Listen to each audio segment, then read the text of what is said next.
Boa tarde, meninas. Primeiramente, eu queria me desculpar pela ausência na minha aula de segunda-feira, que seria a nossa última aula.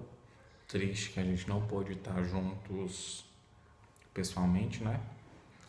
E, e aí, fazer o encerramento da matéria, que seria uma revisão. Na verdade, a gente vai ter mais uma aula, se eu não me engano, na segunda-feira que vem.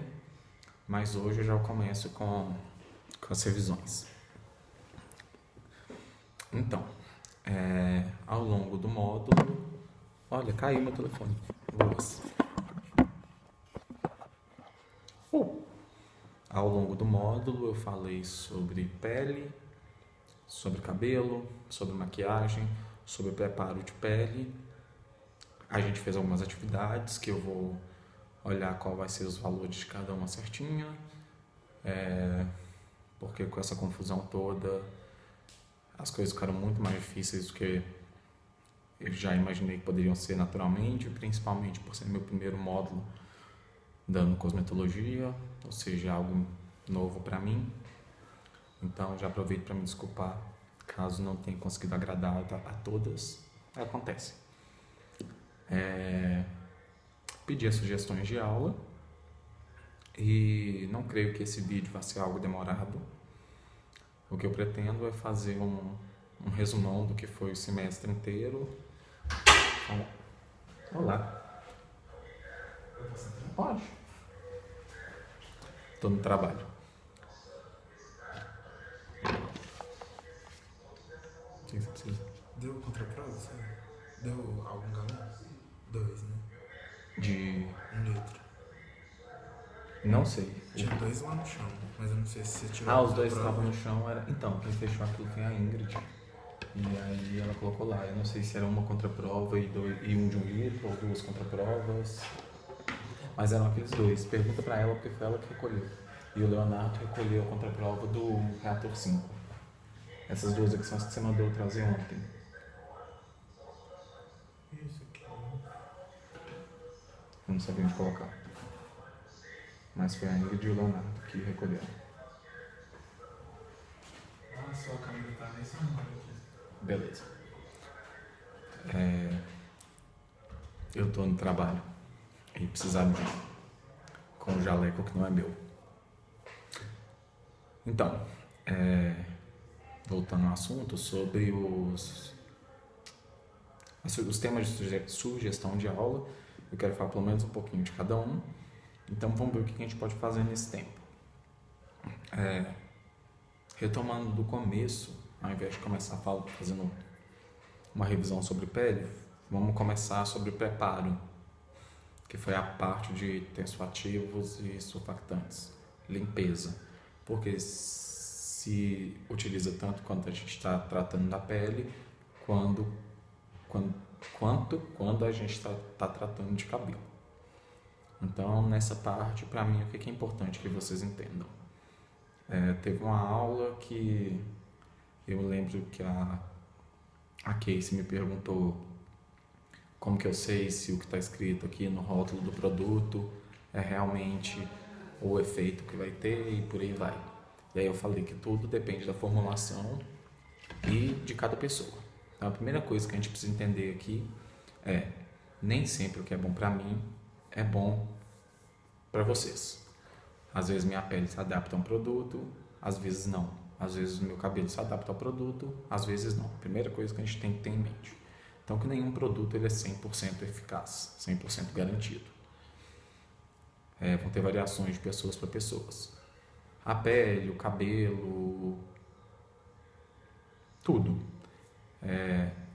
Tem uma composição química muito complexa e que varia de pessoas para pessoas. Igual no caso dos cabelos cacheados, tem mais pontes de sulfeto do que os cabelos lisos, e essas variações químicas são muito responsáveis pela resposta que nosso organismo dá a um tratamento, a um produto, etc.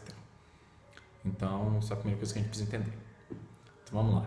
Quando eu falei sobre tensoativos, sobre limpeza, preparo, eu falei que a gente tem essas moléculas, que são os tensoativos, que também podem ser chamados de surfactantes. E essas moléculas, elas têm essa ação de limpeza. Como essa ação de limpeza acontece? Por meio da formação de micelas.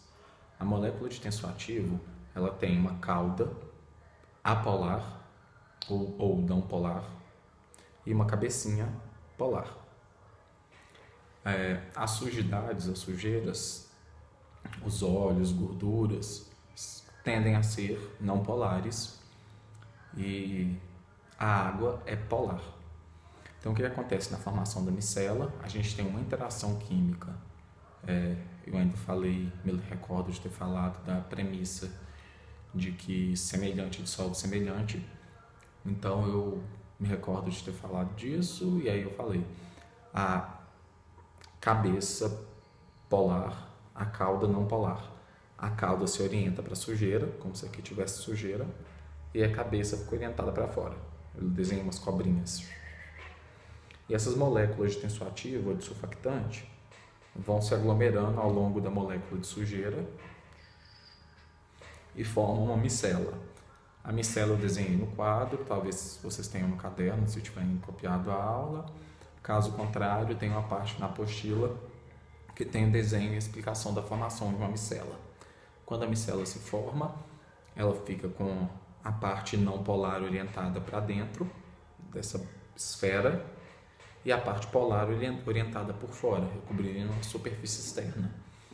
Quando a gente passa a água, por ser polar, interage com a parte polar da micela e dos tensoativos, surfactantes, e consegue arrastar com ela as sujidades e remover, sim, a sujeira, os óleos, gorduras. Ou seja, os tensoativos são utilizados em produtos de limpeza de modo geral. Eu me lembro que eu ainda falei, pasta de dente, detergente, sabão em pó, sabonete, os produtos para pele, para cabelo, shampoo, condicionador, sabonete facial, sabonete corporal, água micelar. Então, água micelar, uma água que tem micelas, que forma micelas. Tanto é que eu ainda falei que a água micelar é basicamente uma água com sabão e alguns minerais. Esses minerais são importantes em algum aspecto. Então, a gente tem os tensoativos, a maioria dos produtos que a gente utiliza para promover a limpeza de alguma superfície de modo geral, seja uma panela, um prato, uma pia ou o nosso rosto, o nosso cabelo. Tensoativos e surfactantes. Esses tensoativos, eu falei com vocês que eles têm os grupos, que são os iônicos, os não iônicos, os anfóteros e os sem carga. Iônicos significa que tem íon é uma espécie carregada, e aquele tensoativo que tem a carga negativa é o tensoativo aniônico, e o que tem a carga positiva é o tensoativo catiônico. Então a gente no final tem o tensoativo aniônico, o catiônico, o não iônico, que não tem carga, e o anfótero, que a carga dele muda de acordo com o meio que ele está, principalmente com o pH do meio. E aí eles têm diversas funções.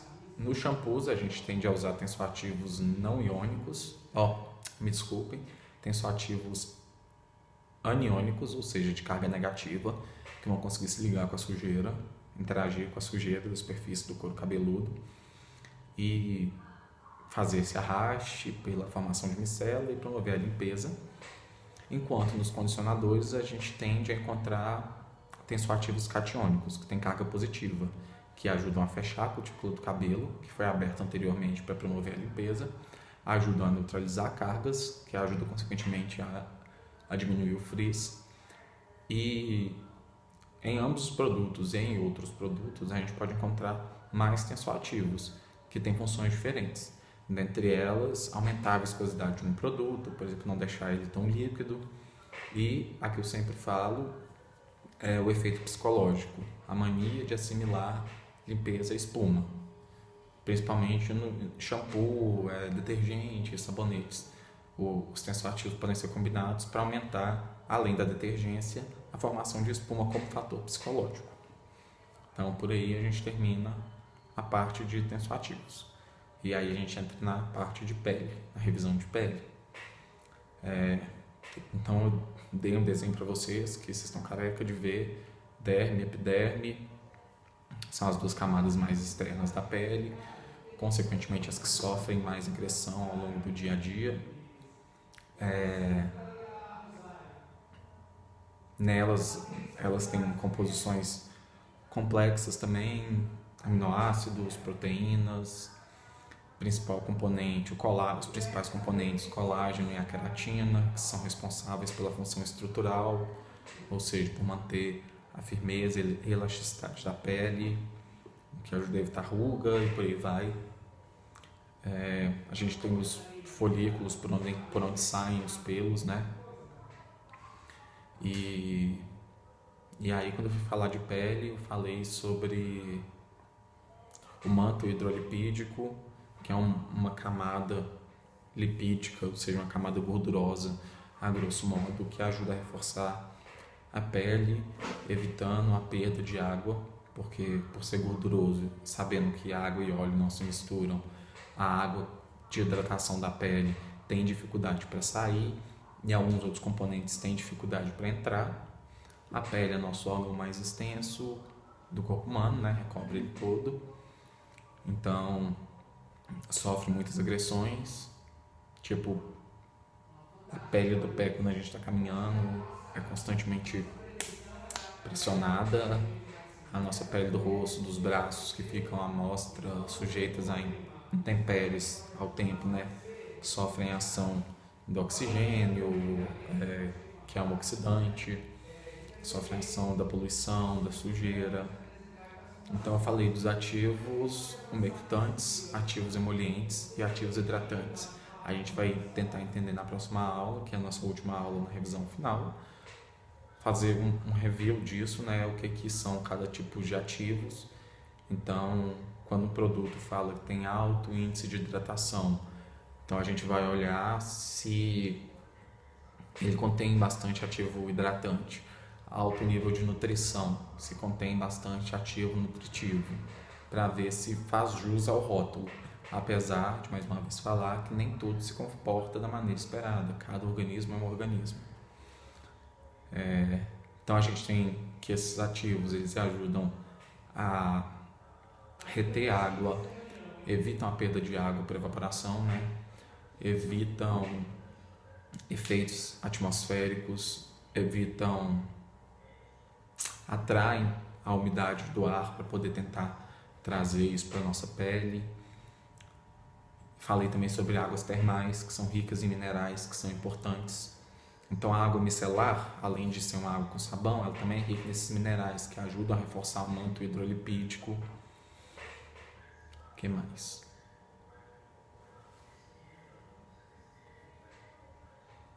Tá.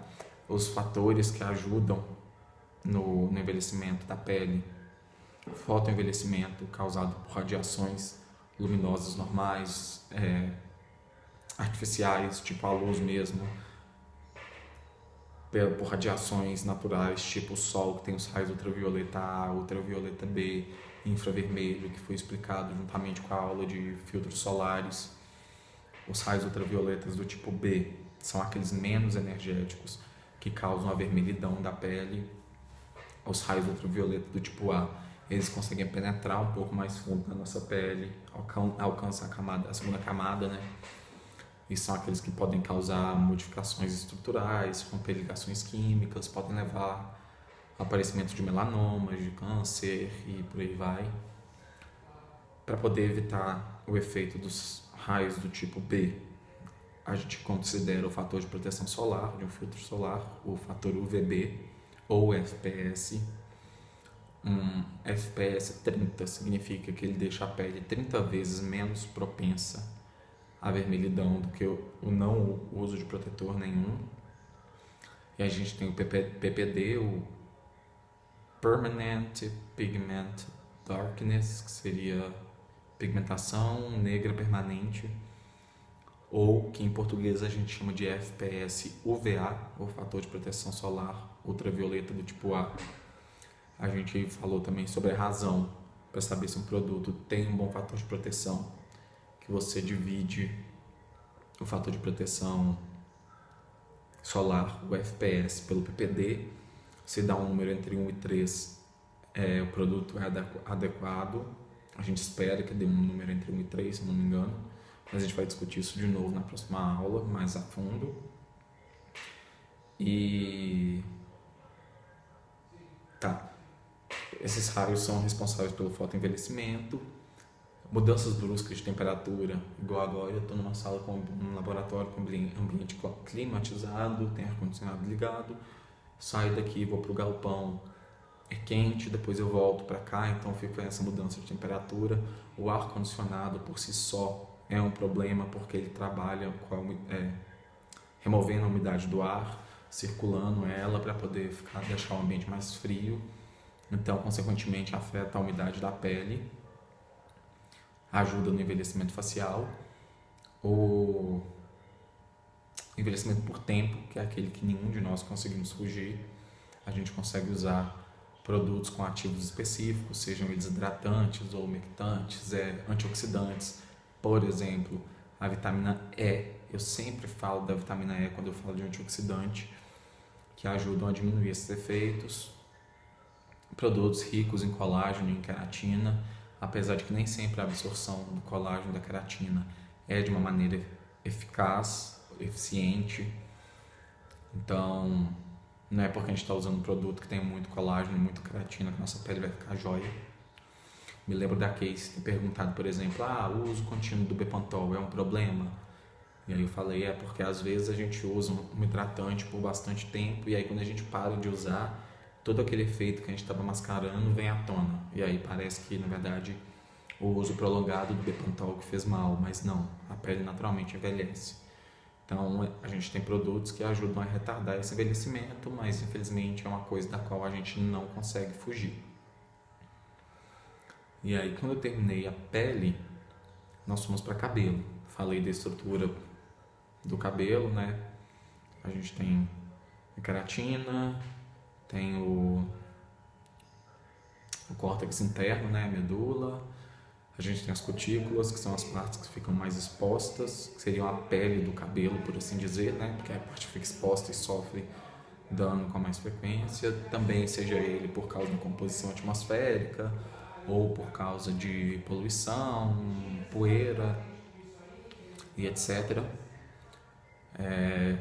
Quando a gente falou de tensoativos para os cabelos, a gente falou sobre os tensoativos que abrem a cutícula e permitem a limpeza, os tensoativos que selam a cutícula. Já falei isso anteriormente no começo do vídeo, que selam a cutícula para poder selar ela, porque ela tem que ficar fechadinha.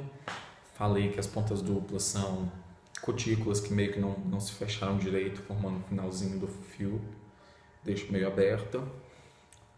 Aí a gente falou sobre tratamentos para esse tipo de problema, à base de queratina, tipo cauterização, selagem, para poder tentar diminuir as pontas duplas. Contudo, a gente não consegue fazer um reparo 100%, então muitas vezes o que resolve é o corte. Lembra que eu falei sobre cuidado para não danificar a estrutura do cabelo. Falei sobre, por exemplo, que a escova progressiva, a escova normal e a chapinha fazem uma modificação física por uso de temperatura, rompendo ligações de hidrogênio, e que com a lavagem do cabelo essas ligações de hidrogênio podem ser refeitas e aí o cabelo volta ao formato original. É claro que o uso contínuo desses procedimentos pode trazer fazer o cabelo não voltar 100% ao normal, ao que era antes, mas a gente consegue reaver a forma. Já o uso de processos químicos, como por exemplo a escova progressiva, ela é mais agressiva, ela age nas pontes de sulfeto e com a lavagem a gente não consegue refazer elas. Quando elas se refazem naturalmente, nem sempre elas voltam para as posições que estavam antes. Então, a progressiva tem um prazo de validade, geralmente por volta de 3 meses, e aí o cabelo vai voltando a ficar cacheado, por exemplo, mas nunca volta a ser o que era antes. Então, a alternativa mesmo é deixar o cabelo crescer e cortar e tirar a química, né? Fazer o processo de transição capilar. o uso contínuo de processos químicos, como é mais agressivo, pode levar ao corte químico, à queda do cabelo, né? E aí falei também sobre cronograma capilar. Dei um exemplo de cronograma, 3 exemplos no caso, né? Um para restauração, nutrição e hidratação. Falei sobre uma linha de produto que eu acho que a Yasmin tinha perguntado, que era Forever Liss. Expliquei como podia ser feito o cronograma em cada caso.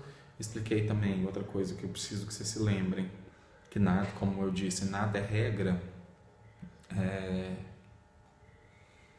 que existe mais de um tipo de cronograma capilar. Então a gente tem uma ferramenta muito útil que é o Google. Pesquisem, achem o cronograma que vocês se adaptam melhor. Aquele foi só um exemplo que eu passei, foi um cronograma sugerido pela Célula Online, mas se vocês tentarem e não gostarem, ou quiserem indicar um outro tipo de cronograma para um cliente, o Google está aí para isso. E revistas de beleza, né, a gente sempre acha. Existem grupos no Facebook, usem as ferramentas em favor de vocês.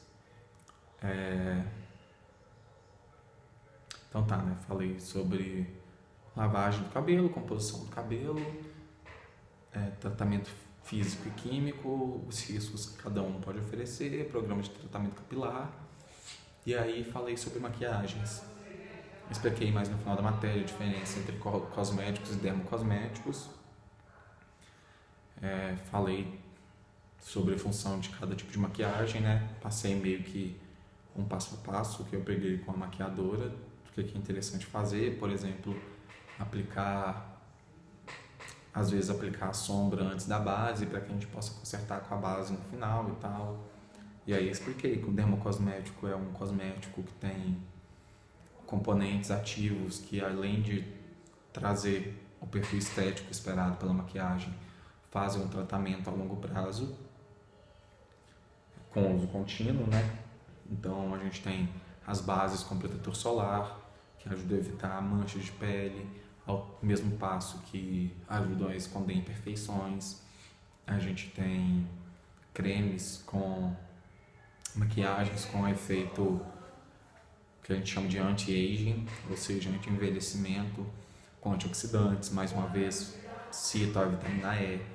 Falei, por exemplo, da composição, por exemplo, de sombras e blushes, que tem minerais em sua composição, como as micas e os talcos, que também utilizam a vitamina E como antioxidante, não só para a pele, mas para o produto.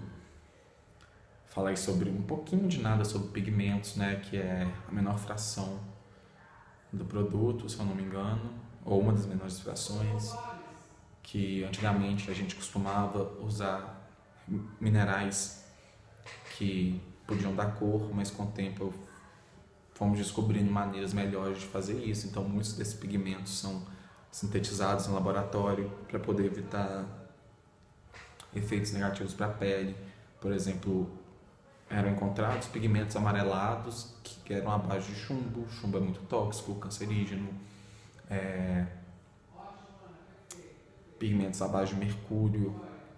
Então hoje em dia já não se usa mais, à base de grafite. Grafite é o que a gente usa na lapiseira, a base da grafita, que é a base de carbono. Então hoje a gente já tenta usar produtos mais criados em laboratórios, produtos inorgânicos, para poder aumentar a efetividade, sabe? Gastar menos pigmento e diminuir o efeito que eles possam ter sobre a pele, sobre o organismo. A gente tem uma agência que regula isso. Geralmente essas regulamentações seguem um padrão americano, que é da FDA, que é Food and Drugs Administration, que seria uma agência de administração de alimentos e drogas. Mas quando fala de drogas, a gente está falando de fármacos, de remédios. E aí, essas coisas todas que entram em contato com a nossa pele tem que ser regulamentada pela Food and Drugs Administration, mesmo que seja só uma maquiagem. Então a gente consegue achar listas de produtos que são ou não são regulamentados. Eu vou enviar para vocês uma lista que eu acho que talvez seja legal vocês terem, que tem o nome de alguns compostos e a função de cada um deles. Então, se vocês pegaram um creme, isso aqui é um vidro de álcool glicerinado, o líquido. Então aqui fala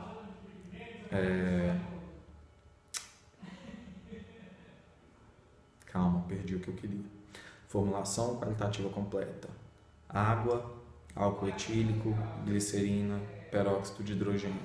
Então eu quero saber, por exemplo, o que serve a glicerina, qual a função dela.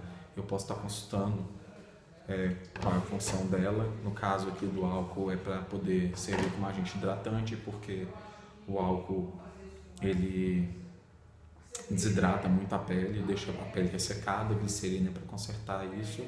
Inclusive, trabalhando aqui, eu estou com as mãos extremamente ressecadas por causa disso. Então, porque eu uso álcool puro, né? A glicerina, você vai lá, consulta na lista. Qual que é a finalidade da vitamina E? Consulta na lista. Pode servir para isso, isso e isso, além da ação antioxidante. Vou tentar passar essa lista para vocês.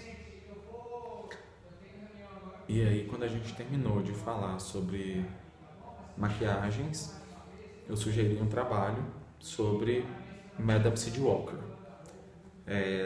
Eu dei uma olhada por alto no trabalho, não sei se a Casey falou com vocês, mas assim, 200% melhor. Agora que vocês me reenviaram, obrigado por terem se dedicado. É claro que uma coisinha ou outra sempre passa.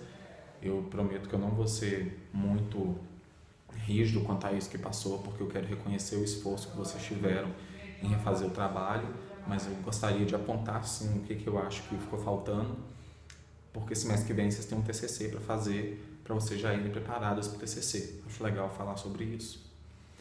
E para mim a importância na vida dela é que ela foi uma mulher negra que impactou o mercado do cosmético, da cosmetologia, da estética, que é um mercado muito elitista. Então eu sempre falo com vocês também sobre, quando forem indicar um produto, avaliar o perfil da pessoa, o quanto que ela está disposta a gastar, porque às vezes ela não tem dinheiro para comprar um sabonete antiacneico, um sabonete para espinha, contra a espinha da Neutrogena, mas tem para comprar da Asepsia. Então, ela, por ser uma mulher negra, conseguiu revolucionar isso, criar um império em cima disso, que foi sensacional. E espero que vocês tenham aprendido um pouco sobre a história dela, tenham gostado, entendido. Ela conseguiu ver essa diferença, essa necessidade que composições diferentes possuem, né? Partindo de que ela tinha um cabelo crespo, ela criou linhas de produtos para cabelo crespo no momento que você encontrava linhas de produtos para cabelo liso. E aí eu perguntei sobre a formulação. Como eu disse, essa semana minha tá um caos, eu ainda não tive tempo para ler. Então eu espero que vocês tenham conseguido, na hora que eu falei sobre formulação, me dar pelo menos um componente ou outro dos quais ela encontrou que faziam sentido de serem utilizados. E na nossa última aula foi uma conversa sobre isso. Então eu queria falar que fiquei satisfeito com o esforço de vocês para refazerem o trabalho. Eu não tenho muito com o que prolongar, porque a gente chegou no fim. Eu quero agradecer a paciência de todo mundo, me desculpar caso realmente tenha que... Vocês acham que eu devo me desculpar. Principalmente pela dura na última aula, a qual eu não vou me desculpar, porque a dura que eu dei em vocês foi na esperança de tornar vocês profissionais melhores. Não foi querendo inferiorizar ninguém, falar da dificuldade de ninguém para fazer um trabalho, falta de capacidade, qualquer coisa do tipo. Foi uma dura justamente por acreditar na capacidade que vocês tinham para fazer esse trabalho bem feito e para preparar vocês para o módulo que está vindo. Eu não sei como vai ser no próximo módulo, é muito provável que a gente não esteja juntos. Eu não acho que tem matéria nenhuma que eu esteja apto a dar, ou que haverá necessidade de que eu dê a matéria, mas de qualquer forma me coloco à disposição para o futuro, para o que vocês precisarem, por e-mail ou por WhatsApp. Eu sou péssimo com o WhatsApp, como vocês já devem ter descoberto. Eu não respondo WhatsApp no final de semana, não respondo assuntos de trabalho no final de semana. Durante a semana já é difícil, final de semana muito mais difícil, né? Mas podendo ajudar, tô aí. Eu espero de verdade encontrar com vocês no futuro, saber que vocês se tornaram excelentes profissionais, vocês estão seguindo a carreira, que vocês estão sempre se aprimorando. Então a minha dura da última aula foi muito nesse aspecto. Eu tentei brincar, tentei deixar as coisas mais suaves ao longo do semestre, e na última aula resolvi assumir uma postura mais séria porque eu achei que era o momento de falar sério. E eu consegui ver bons frutos disso. Então, semana que vem é a nossa última semana de aula. Eu vou pegar tudo isso que eu falei e pontuando melhor cada coisa. Sobre as sugestões de aula, as que eu consigo me lembrar agora, Thalia pediu para falar a diferença sobre cosméticos e dermocosméticos. Eu já havia falado. Se eu não me engano, a Yasmin, antes dela me dar a sugestão, já tinha tido essa aula, que foi a aula que eu pedi a sugestão de aula, inclusive. Se eu não me engano, a Yasmin pediu para falar sobre filtros e protetores solares. A gente já teve uma aula sobre isso. Semana que vem a gente faz a revisãozinha também. Casey me pediu para falar sobre algo sobre como saber se o produto era bom ou não. E isso foi falado ao longo do semestre inteiro. Eu não tenho uma maneira prática de fazer isso, senão utilizar o produto e ver se funciona. Lembrando que, mais uma vez nesse vídeo, que nem sempre o que é bom para mim é bom para você. 6 são 6. Tá faltando um tema que eu não tô me recordando qual era.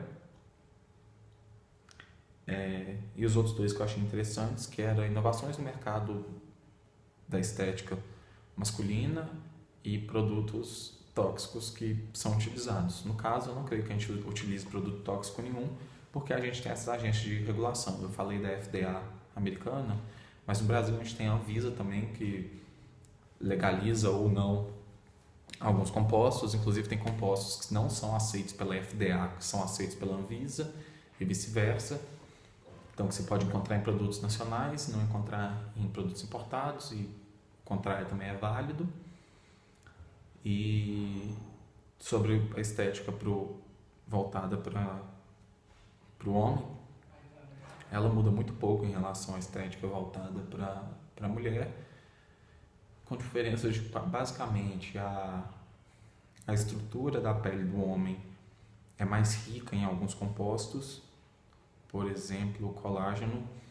Então, é mais normal a mulher sentir a flacidez ao longo dos anos da pele, ao longo dos anos, do que o homem, ao passo que o homem tem... quem tem barba se barbeia, o uso do gilete pode, por atrito, agredir a pele e abrir poros e folículos capilares que podem inflamar, causando foliculite, acne, mas isso também eu quero discutir na nossa última aula. Então, por hora, é isso. Isso foi um pré-resumo, uma pré-revisão da revisão que a gente vai ter. Na revisão que a gente vai ter semana que vem, eu vou falar mais ou menos o que eu espero que vocês façam para a prova final, de 60 pontos, né, da escola. Quando vai ser, eu ainda não sei se a escola tem alguma previsão. Essa semana não pude estar lá ainda. Semana passada eu fui só na segunda, então não sei muitas notícias sobre isso. Mas para vocês já irem sabendo mais ou menos que rumo tomar, porque a hora que quando chegar a hora e falar, a prova vai ser daqui a 3 semanas, vocês já estarem bem orientadas. Então, mas é isso. Muito obrigado. Um beijo para vocês. Quem gostou, escreve aqui no canal, deixa seu like, faz um comentário, clica no sininho para ativar a notificação e compartilhem. Beijos.